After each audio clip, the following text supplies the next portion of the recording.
Türkiye'deki nadir köylerden bir tanesi burası.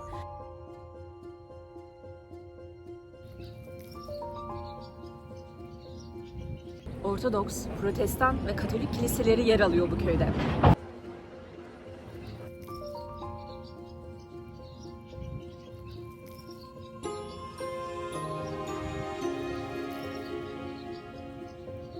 Kürt, Arap ve Süryani halkından oluşuyoruz. Beraber yaşıyoruz. Bir problemimiz yok.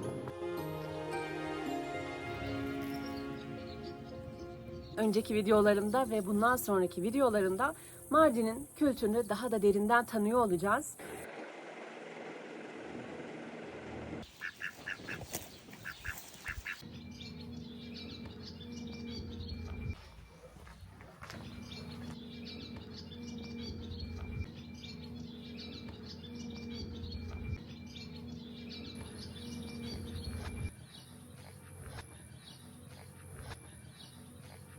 Herkese selamlar. Ben Nuray Yılmaz. Hepiniz yeni bir videoya hoş geldiniz. Mardin'in Savur ilçesine bağlı Kıllit yani Dereiçi köyüne geldik arkadaşlar. Burası terk edilmiş bir Süryani köyü ama köyün içinde yaşayan halk var tabii ki. Şimdi buraya gelmemin özel bir sebebi var. Çünkü Türkiye'deki nadir köylerden bir tanesi burası. İçinde 3 mezhebe ait kiliseler yer alıyor.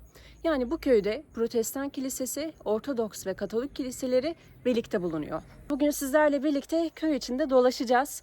Belki sessiz bir gezi olacak. Belki gerçekten burada yaşayan o azınlıktan bazı kişilere denk geleceğiz. Bakalım bugün bizi neler bekliyor. Şeyi de merak edenler olacaktır. Yani tek başına gezmek güvenli mi diye soracak olursanız fazlasıyla dikkat etmeye çalışıyorum. Yani her şey mükemmel diyemem. Çok güvenli de diyemem. Ve ciddi anlamda tabii ki ben de dikkat ediyorum. Ve normalde ben eşyalarımı çok rahat bir şekilde bir yere bırakırım. Şimdi motosikletimi ve kaskımı oraya bıraktım. Yani tabii ki dua ediyorum. Başka yapacak bir şeyim yok. Köyün içinde çok fazla insan yok. Yani hatta burada çocuk sesleri bile duymuyoruz.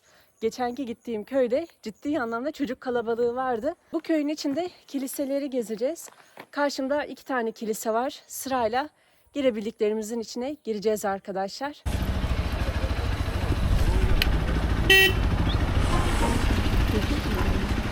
Motorumla 1700 kilometre yapmışız. Yani bu benim hayatımın ilk 1700 kilometresi, 2000 kilometresi diyebilirim. Ve bu 2000. kilometrede Dereiçi'ne geldik. Kıllit köyü buranın ismi. Gördüğünüz gibi birazdan şöyle içeri gireceğiz.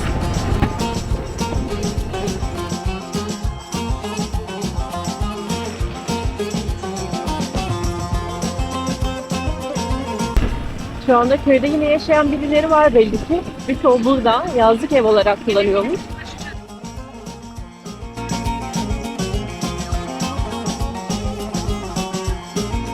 Burada bir kablo var. Kablo üzerimize düşmesin bir de.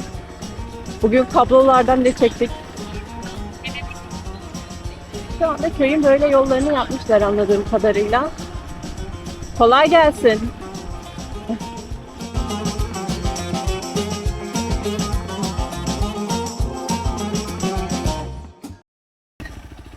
Artık gerçekten elimin de gücü kalmadı. Evet, kullanamıyorum artık elimi. Kolay gelsin. Çalışıyor musunuz? Evet şu an çalışıyorum. Ne yapılıyor burada? Bir arkadaşı bekliyorum. Bu köyde ne yapılıyor şu anda? Bu köyde şu an köy haleye verilmiş. Turist şeyine açılmış ya. Altyapısı bir de evleri yapılıyor. Şu anda köyde yaşayanlar var değil mi? Var. 15-20 hane falan. 15-20 hane. Evet. Siz nerelisiniz? Ben aslında buralı değilim ama burada oturuyorum. Nerelisiniz? Ben Kayatepe. Ora nere? Yakın buraya komşu. Ha, Mardin'in yani. Evet. Mardin'iniz. Ben de köyü dolaşmaya geldim ama. Ya köyü dolaşacaksan şu kilise tarafına geçsen daha iyi. Kilise mi? Oraya... Yürüyerek gidebilir miyim? Evet gidebilirsin. Şuradan şu meydandan sola çıkarsan bir yol. Şurada bir 5 dakika soluklanayım. Ilımır suyumuzu bir içelim. Su da yok. Sanıyorum şurası da bir kuyu.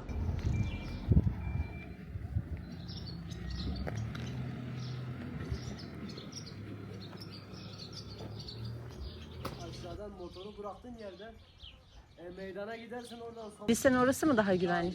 Burada köpek var. Tamam, peki teşekkür. Tamam, gitmeyeyim oradan. Sağ ol. Şimdi köyün arka yoldan gidecektim ama orada birilerinin sesini duyunca seslendim. Onlar da o taraftan gitme, köpek olabilir dediler. Yani bir önceki gitmiş olduğum köyde de biraz köpekler sıkıntı çıkarıyordu anladığım kadarıyla. O yüzden oradan geri dönüyorum şu anda. Karşıdan devam edeceğim.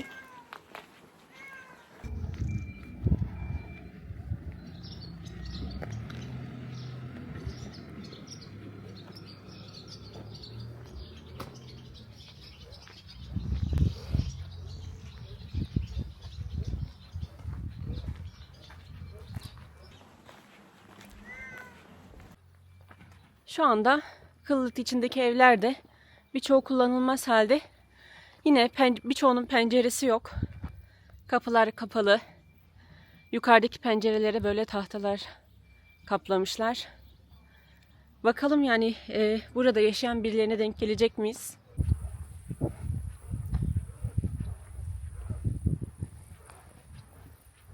Burada evler yine Mardin'in geleneksel dokusuna uygun evler.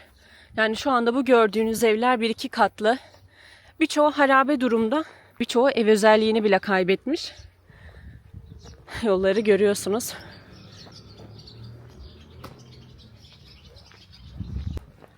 Anladığım kadarıyla turistler için burada böyle küçük bir kafe alanı gibi bir şey de var. Şu anda kapalı gözüküyor.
Kilisenin girişi bu taraftan.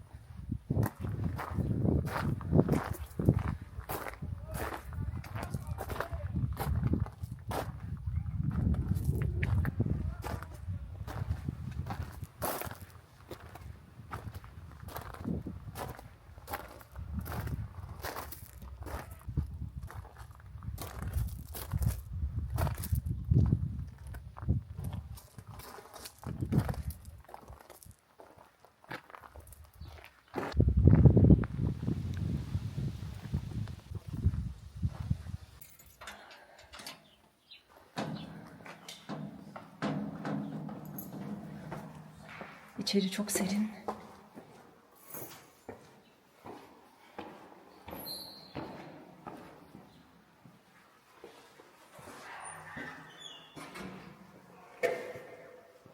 Aziz Yuhanna Süryani Ortodoks Kilisemizdir. 4. yüzyıldan kalmadır. 3 bölüm ve medrese katından oluşuyor. Aktif değildir. 2005 yılında halkımız tarafından da restore edildi. Zeminler, derzorlar ve tavanlar yenilenmiştir. Yani sıvanarak kapatıldı. Duvarlar, kolonlar, tuğla desen ve kemer eskidir. Ana bölümde 2 tane giriş kapısı var. Bize de halemlik, selamlık olayı vardı. Bayanlar artık kapıdan girer, arkada saf alırdı. Ve burada duvarda taşta boşluk var. Kollarda ağrıyan, uyuşan için şifa veriyor. Yan tarafta Protestant ve Katolik kiliselerimiz de var. Protestantumuz, Katolik 300 yaşlarında. Dağda 3 tane manastırımız var kuzeyde. Aziz, Aday, Tohodote ve Dimet. Onlar da 3. 4. yüzyıldan kalmadırlar. Üçüsü de harabedir maalesef. Aday Manastırımız 365 odalı, 4 katlı ve 300 rahibi vardı. 1800 yılına kadar da faaldı. Şu an UNESCO'nun geçici listesindedir. Aziz Tıvudoti Manastırımız da 20 rahiplikti. Yanında mezarlık var. Migren ve şiddetli baş ağrısı çekenler için şifacıdır. Aziz Dimet Manastırımız Kuzeydoğu'da kalıyor, 3 kilometre mesafededir. Hemen köy içinde de cami 1984 yılında inşa edildi, aktiftir ve süresi yeni yapıldı. Burada 50 nüfus yaşıyoruz. Biz Süryaniler 3 kişi kaldık. Kürt, Arap ve Süryani halkından oluşuyoruz. Beraber yaşıyoruz, bir problemimiz yok. Muhtar olmamıza rağmen de muhtarlık seçimlerinde kendi isteklerine muhtarlığı bize veriyorlar. Halkımız yurt dışındadır. İsveç, Almanya ve Amerika'da yaşıyorlar. Yazlık gelip gidiyorlar, dönüş yapan yok. Benim de köyün içinde yaptığı çalışmalar var. Parke, altyapı, evlerin bir kısmı dış cepheleri iyileştirildi ve bir tane kafe açtım. Diğerlerinin içine girebiliyor muyuz? Tabii normalde onlar da bakımlıdır, temizliğini yapıyoruz. Burası bir Süryani köyüydü daha önce. Evet. Hala Süryani köyde tabii ama yani. Ama şu anda karışık. Evet. Araplar, Kürtler şu anda yaşıyorlar. Evet. Peki onlar buralı mıydı? Dışarıdan Yok, gelenler mi? Dışarıdan gelmediler ve bazıları da tabii babaanne, anneanne tarafları Süryanidir, Ermenidir, akrabalık bağlarımız da var. O aracıyla bazıları tarım için geldiler, bazıları hayvancılık yapmak için geldiler, bazıları da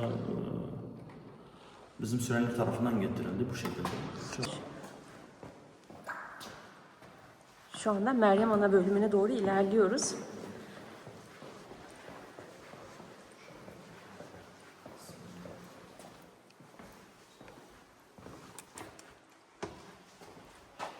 Tamam, burada eskidir.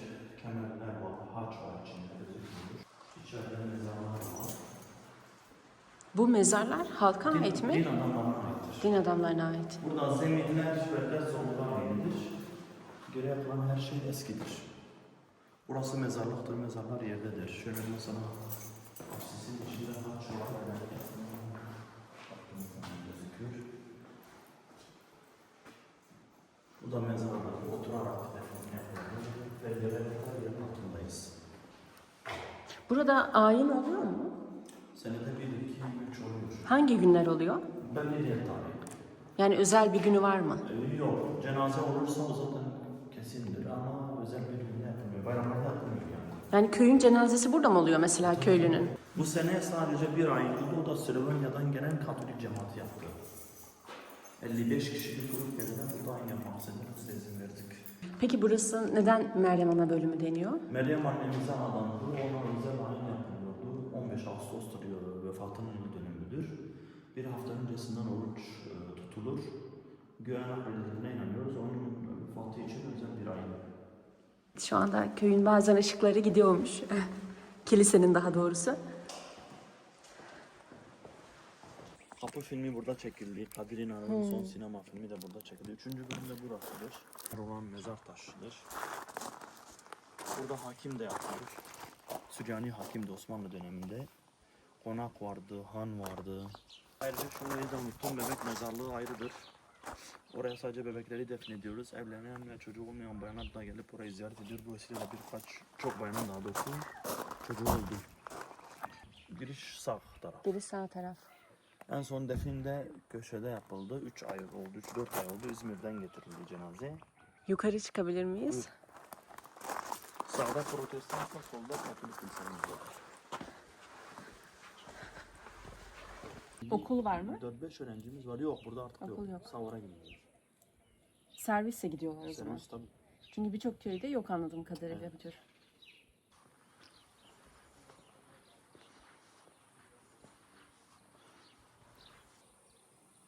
Şu anda Kılıtköy içinde Mor Yuhanno Kilisesi'ne geldim. Burası bir Ortodoks kilisesi. Dediğim gibi yani bu Dereiçi Kılıtköy'ünün şöyle bir özelliği var. Hem Protestan kilisesi, hem Katolik kilise, hem de Ortodoks kilisesi.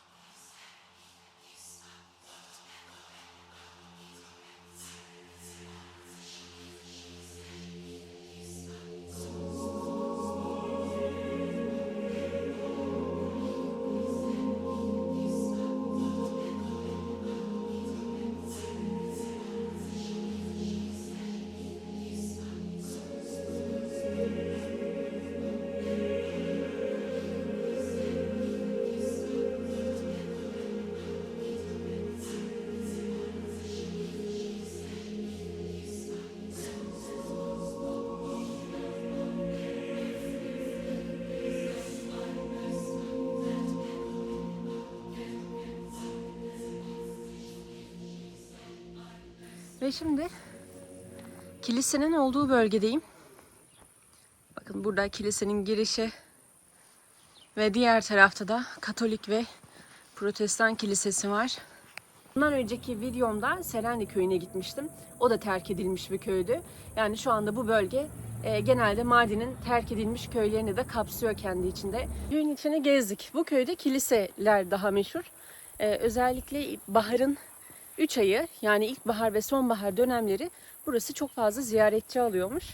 Yani yazın hava sıcaklığından dolayı çok fazla gelen olmuyormuş ama yine böyle tek tük gelen turistler var. Çünkü Dereiçi Kıllit köyü Mardin'in önemli köylerinden bir tanesi. Dereiçi Kıllit köyü bir Süryani köyü. Terk edilmiş bir Süryani köyü. 1900'lü yıllarda çok fazla göç vermeye başlamış. Daha doğrusu zorunda kalmış. Çünkü o zamanki askeri olaylar, terör olayları yüzünden buradaki Süryani halk göçmüş ve şu anda bu köy içerisinde toplam 50 kişi yaşıyor. Ve bu köyde yaşayanlar sadece Süryani değil, artık Kürtler, Araplar ve Süryani ailelerden oluşuyor.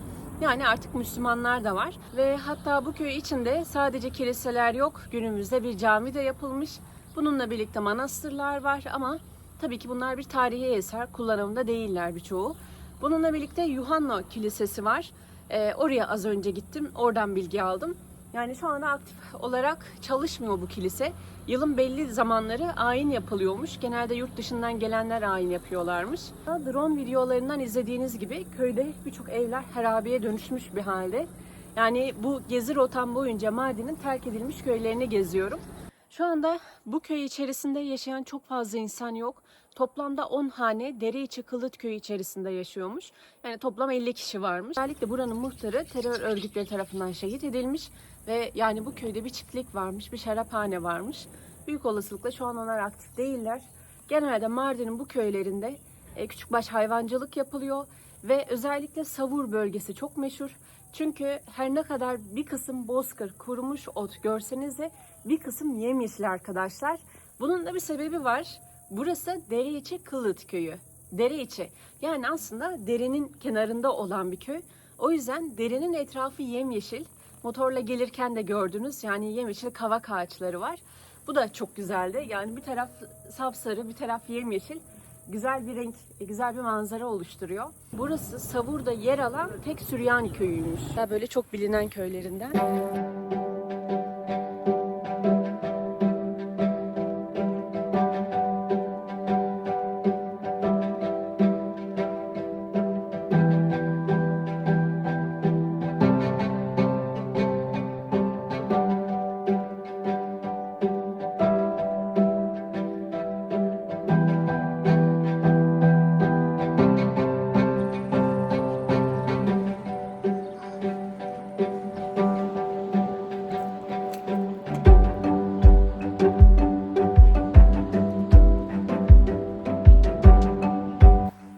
Dilerim sizler bu videoyu beğenmişsinizdir. Elimden geldiğince bu köyleri gezip size göstermeye çalışıyorum. Bundan önceki videolarımı ve bundan sonraki videolarımı takip etmek için kanalıma abone olabilirsiniz. Ayrıca beni desteklemek isterseniz de bu videoyu beğenerek ve kanalıma yorum yaparak destek olabilirsiniz. Şu anda tek başıma Türkiye'yi geziyorum ve bu gezimde bana Bozkır eşlik ediyor. Bozkır kim diyecek olursanız tanıştırayım. Benim motosikletim arkadaşlar. Motosiklete yeni başladım. O yüzden hem ilk deneyimlerim benim için de maceralı. Bakalım bizi ne bekliyor.